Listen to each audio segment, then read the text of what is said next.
হ্যাঁ, আসসালামু আলাইকুম। আমরা যখন কোনো একটা বিজনেস শুরু করি, সেক্ষেত্রে আমরা জানি যে বিজনেসের জন্য একটা ক্যাপিটাল খুবই ইম্পোর্টেন্ট।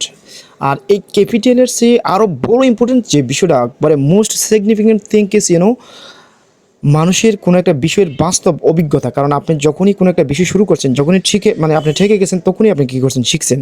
সুতরাং এটার ধরতে গেলে আপনার স্টাডি এক জিনিস, অথবা আপনার জ্ঞানের পরিধি এক জিনিস, আর যে বাস্তব যে অভিজ্ঞতা, এটা হচ্ছে আরেকটা জিনিস।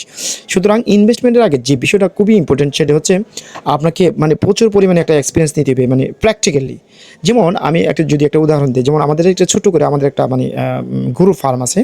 ধরেন আমরা 6-7টা বা 8টা-9টা এই টাইপের গরু আমাদের প্রায়ই থাকে। এটা হচ্ছে কি, আমাদের যে গড়ের যে গাভীগুলো আছে, গাভীগুলোতে যে বাচ্চাগুলো হয়, সেটাকে আমরা নার্সিং করে যে বড় হয়, এটাকে আমরা একটা সেল দিই, অথবা আমরা এইভাবে কী করে এটাকে পরিচালনা করার চেষ্টা করি। সুতরাং আপনাকে চিন্তা করতে হবে, যেমন আমাদের বাস্তব কিছু অভিজ্ঞতা আছে আমাদের।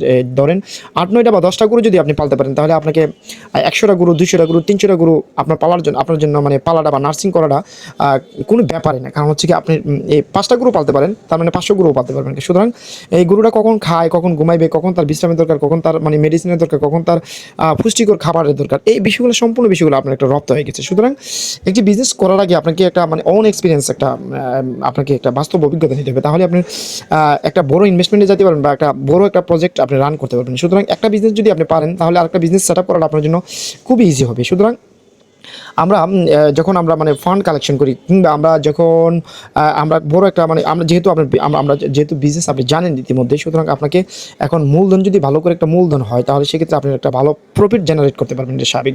সুতরাং এই প্রফিট জেনারেট করতে গেলে আমরা যে টাকা পয়সার দরকার হয়, সেটা আমরা সুদের সাথে বেশিরভাগ মানুষের সুদের সাথে সম্পৃক্ত হয়ে যায়। যেমন ধরেন আমার 5 লাখ টাকা, 10 লাখ টাকা, বা 20 লাখ টাকা, বা 50 লাখ টাকা দরকার, সেক্ষেত্রে আমরা ব্যাংকের শরণাপন্ন হয়। যে আপনি জানেন যে ব্যাংকের সাথে যখন শরণাপন্ন হবেন, তাহলে এই টাকাটা প্রায় সুদের সাথে সম্পৃক্ত হয়েছে। সুতরাং আপনার হালাল যে বিজনেসটা আছে, এই বিজনেসটাকে আপনার হারামের সাথে সম্পৃক্ত করলেন। সুতরাং এটার যে বারাকা আছে, এটার বরকত আছে, এটার যে মুরাদ আছে, এই জিনিসগুলো কমে যায়। আপনার যে টাকার যে আয় উন্নতির যে পথটা হয়ে যায়, অবৈধ হয়ে যায়। সুতরাং সেক্ষেত্রে ফান্ড কালেকশনের ক্ষেত্রে আমরা যে বিষয়টা মনে করি, সেটি হচ্ছে গিয়ে সরিয়েভাবে যেটা আছে, সেটা হচ্ছে গিয়ে আপনার কোম্পানির যে প্রফিট আছে, কোম্পানির যে শেয়ার আছে, শেয়ার আপনি ছেড়ে দিতে পারেন।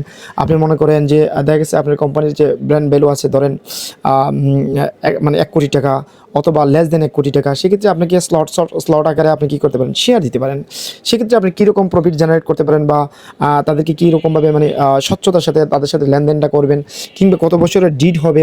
হ্যাঁ, সেক্ষেত্রে আপনি ধরেন একজনের ইনভেস্টমেন্ট দিল, আপনার বিজনেসটা পরিচালনা করে তার যে প্রফিটটা শেয়ার করলেন, সেক্ষেত্রে একটা ট্রান্সপারেন্টের একটা ব্যাপার আছে, এবং তাদের সাথে সবসময় কমিউনিকেশন করা, কত টাকা প্রফিট হইলো, কত টাকা লস হইলো, এই বিষয়গুলো স্বচ্ছতার সাথে যখন আপনি লেনদেন করবেন, সেক্ষেত্রে আপনি সুদবিহীন একটা ফান্ড কালেকশন করতে পারবেন, বা সুদবিহীন একটা বিজনেস আপনি ইচ্ছা করলে করতে পারবেন। সুতরাং অনেকগুলো ওয়ে আছে। যদি আপনার ব্রেনকে খাটান, ব্রেনকে আপনার যদি প্রপার ইউটিলাইজেশন করেন, তাহলে সেক্ষেত্রে আসলে অনেক বড় বেশি বেনিফিট নিয়ে আসতে পারেন আপনার বিজনেসে, কিংবা কোনো একটা কাজে। সুতরাং আপনাকে বিভিন্ন ধরনের পথ অবলম্বন করতে হবে, যে পথ থেকে আপনি হারাম হালাল আছে, এই বিষয়গুলো বাইচা আপনার জীবনকে পরিচালনা করতে পারবেন। সুতরাং এইভাবে যদি আমরা শুরু করি, আমাদের পথ আরও সুন্দর হবে, সুগম হবে। যেহেতু আমরা পৃথিবীতে বাঁচার জন্য একমাত্র আসিনি, আমরা আসলে একটা সময় সার্টেন পিরিয়ডে আমরা চলে যেতে হবে। সুতরাং আল্লাহর কাছে জবাব দিয়ে করতে হবে। সুতরাং এই বিষয়গুলো মাথায় রেখে আমরা যেন প্রতিটা কাজের পদক্ষেপ নিয়ে প্রতিটা কাজ যেন আমরা করি, তাহলে আমাদের পথ এবং আমাদের জীবন আরও সুন্দর হবে।